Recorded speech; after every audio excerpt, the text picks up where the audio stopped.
type of x-rays. Because any movement, if they have a neck fracture and you move that patient around before you've cleared it, you can cause paralysis or even death. Okay? So you want to clear that C-spine before anything else, and it's the lateral C-spine. Now with the lateral C-spine, what are we going to use? What type of image receptor?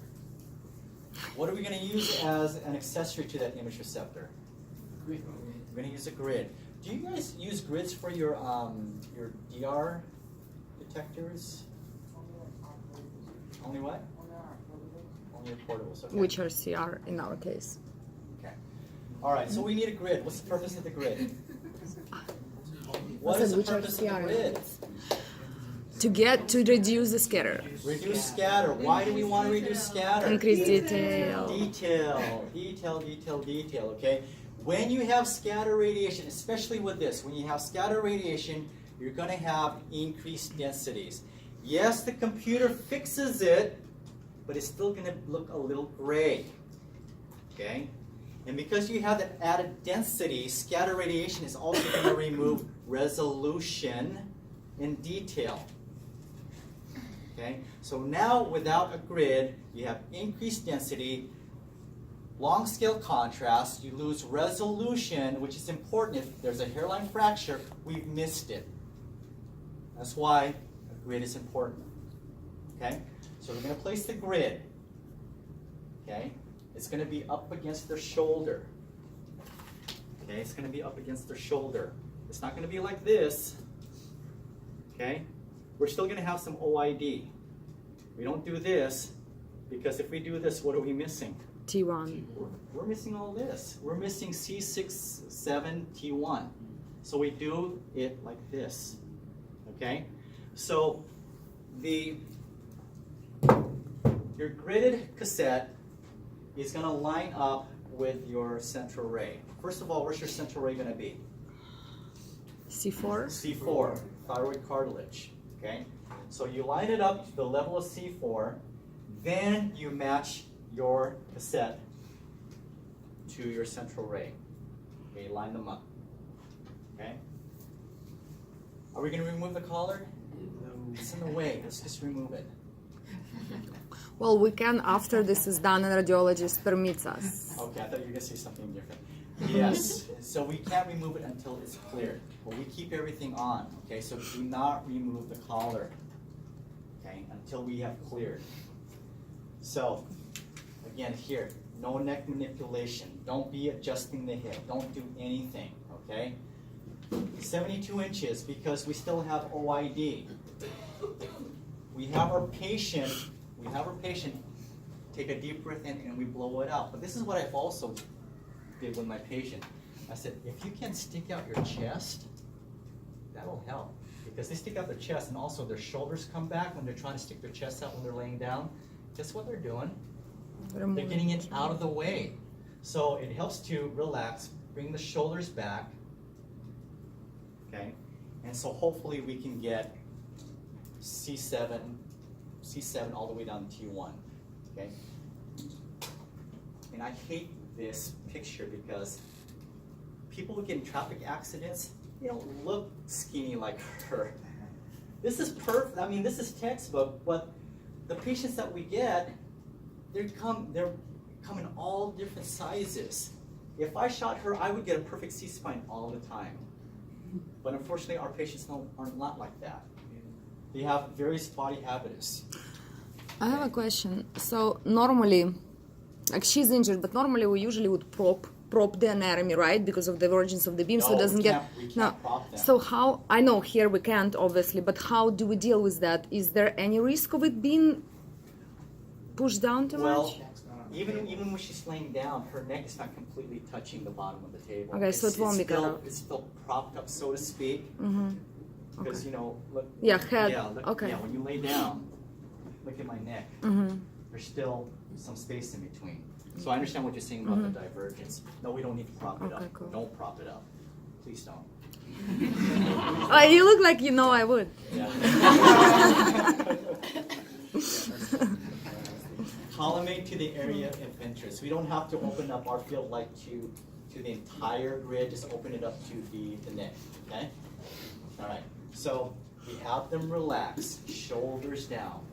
Breathe in, breathe out, shoot on expiration. What we can also do is we take a long piece of sheet, have them hold one end of the sheet, take the length of the sheet down to where their toes are, and then at the other end of the sheet, they're grabbing it, and you have them push on the sheet while they're holding onto it, and it helps bring the shoulders down. Did that make sense? Yeah. Okay. So you take a long sheet and have them hold one end, both ends, and at the end of the sheet, you put it on their toes so they press on that sheet to allow them to bring their shoulders down. That's another trick that I've learned. Okay. All right. So they're going to have this neck brace on. This is going to be okay. What we're looking at here is alignment. Okay, so if you have artifact in the way, and especially in the spinous process, so what? Where's the spinal cord? Spinal cord is up here. Okay, so we're looking at proper alignment. So we got 1, 2, 3, 4, 5, 6. Am I counting that right? Oh no, here. 1, 2, 3, 4, 5, 6, 7. Is this acceptable? No. Yes. Okay, but we still should see T1. You can Photoshop it in. Yeah. Now, if we can't see C7, T1, then we have what's known as the swimmers. And it's called the swimmers because you guys did this earlier. One arm above and the other one relaxed. This is the swimmers. That is non-trauma. Okay? So if you are doing a swimmers on a walkie-talkie who has very thick shoulders and you can't get C7, T1, then this is the alternate, okay? Now you will notice here, okay, so one arm that's closest to the image receptor is going to come up, the other arm is going to go down, okay? So it separates the shoulders. Now here's something that's a little bit different. We're not centering at C4. Okay. In a lateral C-spine, we are centering at C4, right? Mm-hmm. At the thyroid cartilage. We're not centering at C4 anymore. We're going to go lower at the level of T1. Okay. Why T1? This is all going to be physics now. What you learn in electronics. Because this was way strongest? 100% intensity, your central ray. But why Remember still your we beam? want it there? Yeah, so your beam, right in the middle of the beam, right in the middle, your central ray is 100% intensity. Remember your anode heel effect? Mm-hmm. At one end of your beam, it's weaker. At the other end, it's much stronger. But right down the middle, your central ray is 100% intensity. Anode heel effect. Okay, it still doesn't answer the question why it's non-swimmers. We want that center at C4 and now we want it at T1. That 100%. Yeah, why are we lower? Because we already... Let me see if I can answer your question. If I don't, then rephrase it. We're centered lower because on our first image, we already got 1 through 5 and 6. So we centered lower because now we're trying to shoot harder and stronger on the thicker part of the anatomy. So you're saying that swimmers were doing in addition to regular lateral? Exactly. You're not doing this by itself. So it's in addition to regular lateral, then we do that. Okay, I thought it's actually instead. Is this done exclusively? No, this is done in addition to your lateral. Okay. Because first of all, why am I doing this is because in my initial radiograph that I saw, I didn't see that we got all the way down to C6, 7, and maybe T1. So I already have my initial shot. So I have a question. Why not initially then do swimmers, just initially, see if we're having everything, including from C1 till T1? Because look where the arm is. You can't see the upper. We are looking at this. Okay. Now look what happened. The arm is up here. Also, he was standing like this. He could put the arm a little bit forward or maybe a little back. But the shoulder is still going to be in the way. So the question is, why don't we initially do this? Because it's non-diagnostic for the top upper ones. part of the neck. Okay. This is only good for this region right here. That's actually a good question. Why don't we do it in the first place? Because that's why. Okay. Yeah, it's you have superposition. Mhm. Yeah. Was there an arm up? Yes. She got the Okay. All right. Okay. All right. So arm closest, elevated, possible 3 to 5 degree angulation. We talked about James. You brought that up earlier. So you can do a caudal angulation as well to remove the superimposition of the two shoulders. Okay. Now this is where you're going to see some differences in how your technologists shoot their X-rays. You can do just a quick shot, okay, just a regular exposure. What I used to do with my swimmers is I used to do a longer exposure, okay, anywhere between 3 to 5 seconds, and I have them breathe. Why? blurs out the blur out there. Yeah, I'm going to blur out the rest of this anatomy here. All this is going to be blurred out, but the spine stays in focus, okay? So you can use a breathing technique. I used to do a breathing technique. A lot of technologists out there, they don't do that, but I did. Okay. So if I'm lengthening my exposure to, let's just say 5 seconds, am I exposing my patient to 5 times more radiation? Well, that's why you're gonna reduce the mass. You do MA. MA. I'm sorry. Yeah, MA. Yeah. Okay, you guys remember what that was called? Reciprocity. Reciprocity law. So if I increase my length of time, I'm going to drop my MA so that my total mass, total exposure remains the same. Yeah, you guys remember this, good.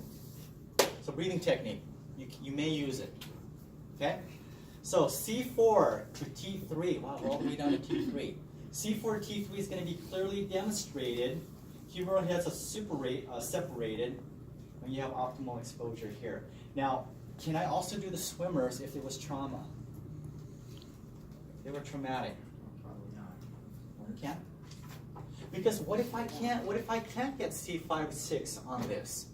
Then have them do this. Yeah. While they're laying down, so I'm going to have her bring her arm up, try to bring this shoulder down, and also do my 3 to 5 degree angulation, caudal angulation. Yeah. So in the swimmers, they should not be rotating at all. You're still trying to stay in true lateral. Just try to stay in true lateral. Okay. Keyword It is always trying. looks rotated. Yes, but, okay, you're supposed to do it in true lateral, but you know what I do? So I have them do this, and I rotate them slightly, just slight. So the Because neck- not only am I getting it off like this, I'm also going to get the shoulders off like this. So you can have them do this, but in a true lateral, and just have them rotate their shoulders just a little bit. So same that you do with lateral chest, right? Like you're saying about lateral chest. Also, you say you put them straight, but then you Well, ask them over yeah, there. because that was a superimposition, yeah, with the rib, yes. Yeah. Okay. So I'm sharing all my trade secrets with you guys. That's what you're supposed to. Huh? I know, but I should have a name for that. It should be in the books. Should. Green as a swimmers or something. All right. Are you guys doing okay? Okay, so we're just going to go over these optional views, alternate views, and then we'll be done. So, so that's your series. So you got your apiaxial, you have your open mouth, bilateral obliques, and then a lateral. That's your five projections, 5 views for a C-spine series. Okay. You may also get what's known as a limited C-spine, and what the limited C-spine is, no obliques. Okay, that's limited. So that would be a 3-view C-spine. 3-view is apiaxial, lateral, and then what? Open mouth. So a limited C-spine series just removes the obliques. All right. Lateral hyperflexion, hyperextension. I have a whole bunch of notes up here. Functional study to demonstrate anterior-posterior vertebral mobility. Okay, so we're looking at the mobility of front to back of the neck. Frequently performed to rule out whiplash type of injuries or to follow up a spinal fusion surgery. So again, we are assessing for mobility.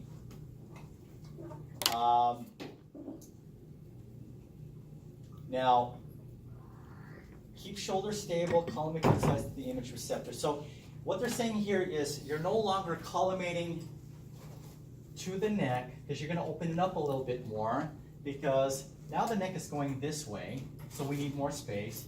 And if they're doing a flexion, the neck is going this way, so we need to open up your collimator a little bit more. So that's what it means. Collimate to the size of the IR. So again, importantly, it's a functional study, but we want to rule out fracture first. So before we start doing something crazy like this, what are we going to do? Just a regular lateral C-spine. It's a regular lateral. Okay? Also done an expiration because we want to see past C7. All right. All the whiplash cannot be seen on MRIs or CTs or X-rays. It's taken if there is suspicion of fracture or dislocation of the cervical spine. That's why we have to make sure we clear this out first before we do these type of studies. Okay, so hyperflexion, hyperextension. All right.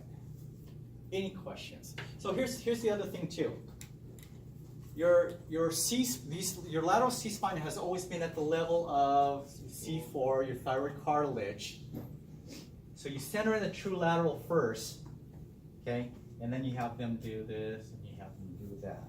Because if you're centering at the thyroid cartilage when they're doing this, you're going to go lower. If you do it while they're like this, the thyroid goes up and now you have them center up higher. And you're going to be off-centered from the neck. So once you position at C4 in a lateral position, keep it at that level. Don't bring it up or down based on where it is when they move their neck. Because look we're having their thyroid cartilage here. But here's the level center. Okay? Same thing here. Thyroid cartilage is down there, but we're centered up there. Because this is at your original central ray. So you said open the collimation a little more because now spine goes like this. Can we just move the collimator box? I can do that too. Okay, then the question was, so in addition to, or if we don't want to open the collimator all the way, can we just turn the collimator box? Yeah, you can do that. Can you do that? Can I do that? No, can you do that for Yes, I hospital? can. Yeah. You can do I that, think right? so. Constantly moving I actually around. never done Yeah. this C-spine, but I don't know. Okay. Yeah, if you do something like that, then why not? Sure. Okay. And this is why we open it up. See how the angle of the neck changes? It's taking up the full width. Okay. All right. You got it? Next. Alternate projections of the dens. Okay. This the first one here is the Fuchs method. First of all, don't do this unless what? You're clear. You've cleared the C-spine. Okay, so don't do this unless you've cleared the C-spine. Okay? Do not perform until lateral or CT spine has been cleared. All right. So, first one here is the Fuchs method. In the Fuchs method, the central ray is going to be parallel to the mental medial line. In other words, what you're going to do here first is we want to have them extend their head as back as far as possible. Okay? An easier way to do this is put a bunch of blankets behind their shoulders, so that way it just drops back with little effort to have them strain themselves when they're trying to extend their neck. If you put something behind their back, the head just drops back naturally. Okay, so build them up with a thick amount of blankets. Okay, so once they put their head all the way back, your central ray is going to match the mental medial line. That's from your chin to the opening of the ear, and your central ray is going to match that line, entering at just at the base of the chin. Okay, just at the base of the chin. Have them hold their breath. Try not to swallow. All right. And then the Judd method is just the opposite of the fugue. And this is in a PA position. Same thing, try to get that mental medial line Match that with the central ray, and the central ray is going to be directed at the mastoid tips. It's going to be a little bit harder to do, right? Don't you think? Okay. Now with the Fuchs method, it's a little bit more limited because you're not really seeing, you're seeing the dents. It's not really a good view to look at the zygopophyseal joints. We're simply using this to demonstrate the dents. Okay. So the dents is demonstrated within the foramen magnum. No rotation is demonstrated with mandibular arch over the foramen magnum. Correct extension of his, so on and so forth. Okay. All right. So again, there's limited. You're not really seeing the zygopophyseal joints here. This is good for evaluating the dents. Okay. Cass, did yours look anything like that? A little bit like that, yeah. Okay. So why would we ever do it instead of AP? Some problem with occipital bone, or? Well, what can happen? We do this because back to maybe Rob's issue where the teeth was always on the way here, or the back of the head was always in the back of that, then this would be an alternate view. That's why I asked you if you stopped or you kept on going, because if you kept on going, you could have done that. We wanted to keep on going, but You wanted to. Okay. Aww. Aww. Robinson.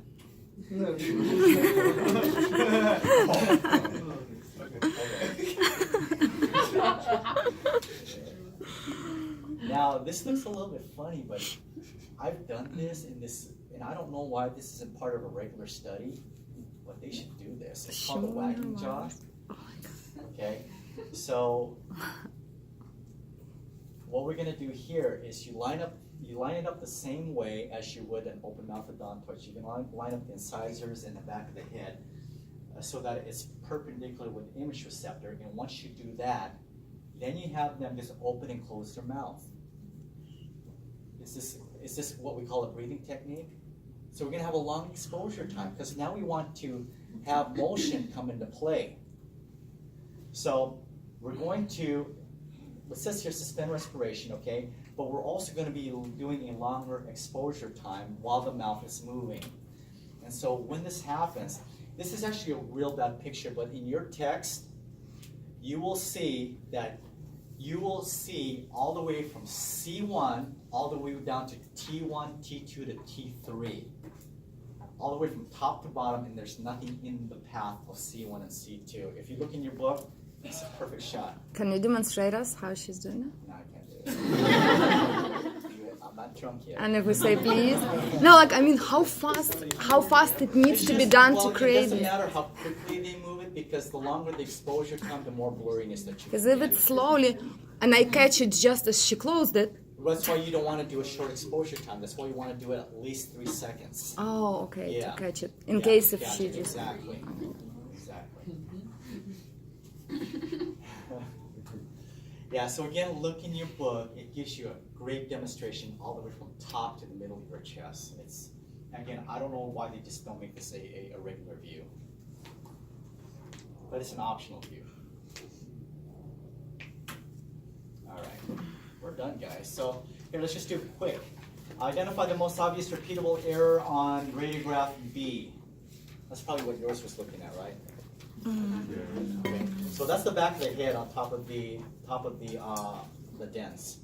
So that's just too much extension. Okay. You guys see this right here? So this is the occiput right on the dents. So that's too much extension. How about this one? Just the opposite, right? So now the chin's too low and you got the teeth right in the middle of the dents. Okay, what's wrong? Apiaxial. Most obvious repeatable error on B. It's 90 degrees. It's not 105. Yeah, so, okay, so in a apiaxial, what should you see? Inches per C3 to what? T1. C3 to T1. So right now, there's no angulation. Chin's probably down. So we're only seeing 7, 6, 5, maybe 4. Notice how I counted backwards? Okay, because here's your first rib. So that's 7, 6, 5, 4. So this is T1 right here. Now do you understand why we need to see other adjacent parts? So I know where to start. If I can see thoracic, then I know, okay, if there's no rib off of it, then I know that's C7. All right, so chin, we're not seeing C3 to C7. Chin's in the way. Probably didn't use a correct angle. Here's a lateral. Identify the most obvious repeatable error on each. Okay, what's wrong with A? Yeah, not a lot. Okay, this is 7. 6. Yeah. 6 or Yeah, 7? 1, 2, 3, 4, 5, 6. Oh, 6. We're not even seeing 7. Okay? Then over here, 1, 2, 3, 4, 5, 6. Same thing. We're not seeing 7. I We thought can that barely was- see 7 there. This is C7 right here. We're barely seeing it. So wait, that one on A you counted as 1. I thought it was C2. Like that One. process, spinous process, is so long. 1, 2, Is it 1? 3. Because look, see here, you can see the dents projecting up there. Oh, okay. So this is 2. Do you see that projection? Yeah, now I see. I didn't Yeah. see that. So that's your dents. So 1, 2, 3, 4, 5, 6. We're not even seeing 7. Here we're barely seeing 7. What is that line going down? Yeah, I in saw the middle? that one too. Breathing tubes or something. Oh, okay. Yeah. Yeah. It's going down. Yeah, it's going down the trachea. Yeah. So some kind of breathing apparatus. Okay. Identify the most obvious repeatable error in B. Well, let's look at A first. Wow. Right? What am I wowing about? It's very open and view. The notches. The foramina. Okay, so intervertebral foramina. Are we seeing it over there? Nope. No. We see it on the only top only. So not only are we seeing the foramina, but what else are we? We're not seeing foramina, but what are we seeing? Angles of the jaw. Yeah, we got the jaw in the middle.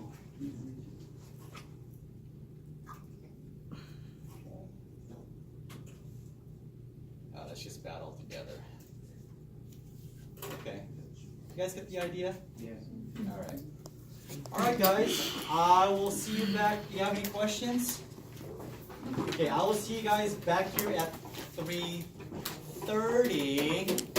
Listen up, guys. What time are you guys going to be here? 3:30.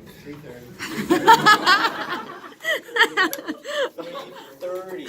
Okay. I want you guys to be here on time. Time.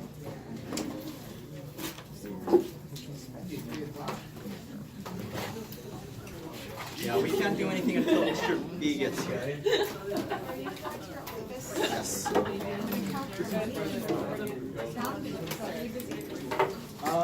No.